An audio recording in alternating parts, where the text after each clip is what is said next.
Goddag og velkommen til denne screencast, der handler om, hvordan vi laver baggrunden, også kaldet temaer, i notebook-softwaren. Godt. Det første vi gør er at gå ind i formater, og ikke i baggrund, men i temaer. Og så siger vi opret tema. Godt. Nu kan vi vælge, hvordan en side skal se ud. Vi kan fx give den en hel farve, eller vi kan give den to farver. Ja, så kombinerer man, hvilke to farver man gerne vil have. Man kan også give den en mønster, det er temmelig grimt. Og endelig så kan man vælge et billede, og ved at trykke på gennemse, så kommer man så frem til et billede, man kan sætte ind. Det kan være fint at have et billede, der går igen på alle siderne. Den her omgang, der vælger vi to farver. Sådan. Godt. Det er den ene ting, vi kan ændre. Det andet, vi kan ændre, det er den tekst, vi gerne vil have. Teksttypen. Der kan vi for eksempel tage Bookman Old Style.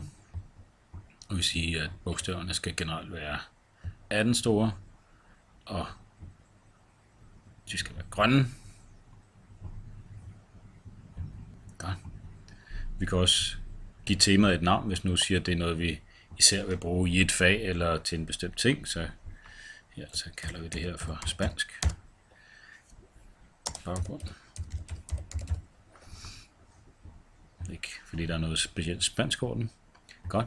Og vi kan også indsætte elementer. Vi kan for eksempel indsætte et billede. Så går vi op her i indsæt og vælger billedfil. Så finder vi frem til det symbol, vi gerne vil have. Det er alt for stort der, så vi skal lige have gjort det lidt mindre.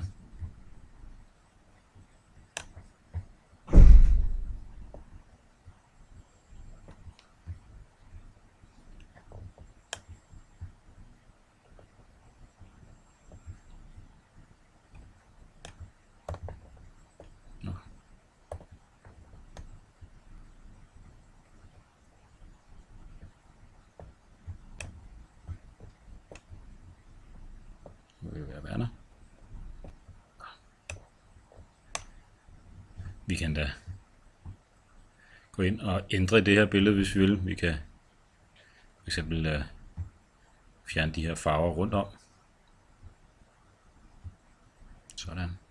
Så der kun er selve emblemet. Der er stadig lidt snask her rundt om. Det lader vi lige være i den her omgang. Godt. Og når vi er tilfreds med, hvordan siden ser ud, så siger vi gem. Godt. Når vi så har lavet vores præsentation, som jo i udgangspunktet bare har en hvid baggrund, så kan vi gå ind i gallerier her, og ind i mit indhold. Og der ser vi så, at der ligger vores temaer så. Og der ligger nogle forskellige, vi har lavet her, og der ligger også vores spanske baggrund. Hvis vi gerne vil have den ud på den blanke side, vi har, så tager vi fat i den og trækker den henover. Og så kommer den op og spørger, om temaet skal være på alle sider, eller kun i gruppen, eller kun på den her side. Vi siger bare ja til. Det kommer på alle sider. OK. Godt.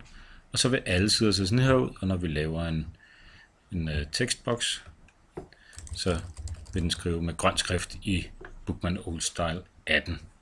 Og når vi indsætter en ny side, kan vi se, at den vil se lige sådan ud, så vi ligesom har baggrunden til at køre på alle sider. Det er det, der er pointen med de her baggrunde. Godt. Og det er jo sådan, at de ting, der ligger her i galleriet under mit indhold, det er de ting, man gemmer. Og de følger altså med computeren. Så det vil sige, at hvis jeg selvfølgelig, det giver sig selv, går på en anden computer, så vil de her baggrunde ikke følge med. Så det skal man selvfølgelig have for at